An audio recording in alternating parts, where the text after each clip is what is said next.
It's the question that's pretty much on everyone's mind right now. You hear it whispered in offices, you see it debated all over the internet. Is AI coming for my job? The anxiety is totally real. But today, we're going to cut through all that noise.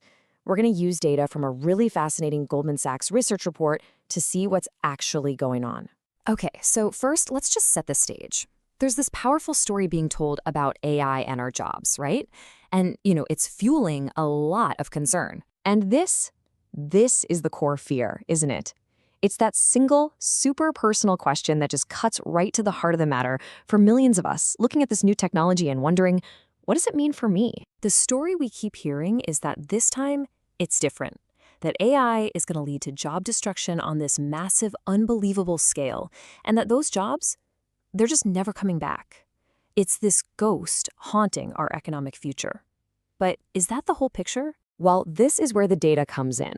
Goldman Sachs did a super deep dive into this exact question, and their analysis, it paints a much more nuanced and honestly a much less terrifying picture. And this slide really gets right to the heart of it. On one side, you have the fear, this idea of massive, permanent job destruction. But on the other, you have the report's actual conclusion, a modest and, most importantly, temporary impact. So how on earth did the analysts get from one to the other? Okay, so this term right here is absolutely crucial, frictional unemployment. The report argues that what we're going to see isn't mass permanent joblessness. Instead, it's this temporary period where people are moving between roles as the whole economy adapts. Think of it as a disruption, not a destruction. It's a key difference. So what does modest actually look like in numbers? Well, the report estimates a temporary rise in unemployment of just 0.5 percentage point. Now, that is a noticeable bump for sure, but it is a far, far cry from a catastrophe. All right, so let's dig into the specifics a little more. How exactly did the researchers land on that conclusion?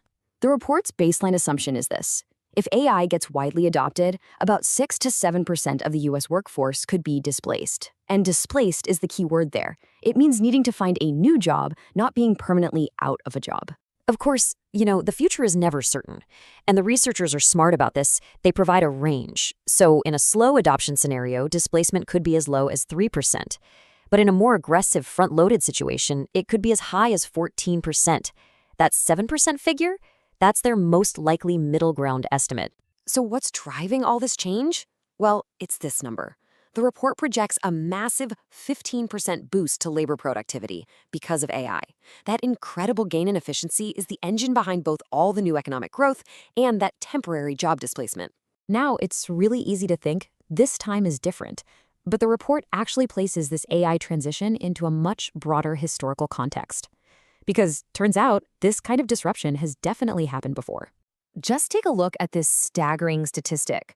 A full 85% of all job growth in the US since 1940 has come from the creation of brand new types of jobs that were fueled by new technology. I mean, think about it. Most of us are in roles that just didn't even exist for our great-grandparents. And this quote from the report really just says it all, doesn't it? For over a century, people have been predicting that machines would make human workers obsolete. And for over a century, history has proven those predictions wrong time and time again. If you look back, the pattern is pretty consistent. A new technology gets adopted, then there's a temporary peak in that frictional unemployment we talked about. But after about 2 years, the labor market adjusts, and the overall jobless rate shows no noticeable long-term impact from the disruption. Okay, so history gives us some comfort, but that doesn't mean the disruption isn't real for people right now. The report is very clear that while widespread adoption is still pretty low, some sectors are already feeling the effects. And here they are. Industries like graphic design, office admin, and even parts of the tech sector itself have seen their employment growth slow down as companies start using AI to get more efficient. These are really the front lines of the AI transition. And we can even pinpoint a specific demographic that's being affected right now. Younger tech workers, including a lot of recent college grads, are facing some serious hiring headwinds as some of those entry-level tasks start to become automated. Their unemployment rate has actually risen significantly higher than their peers.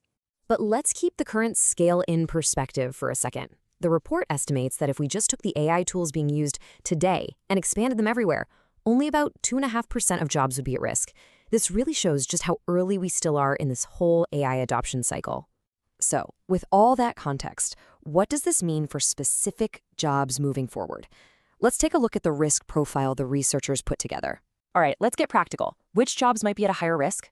Well, it's roles with repetitive tasks that are just ripe for automation.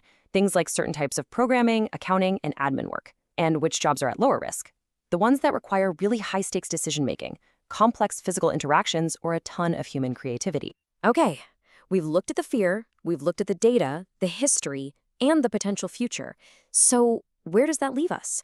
What is the definitive takeaway from all of this? And maybe this is the most honest answer. The researchers themselves end with a dose of humility. While the data strongly suggests we're looking at a temporary disruption followed by new growth, the truth is we are living through this transition in real time. The final impact of AI on the world of work, well, that's a story that is still being written.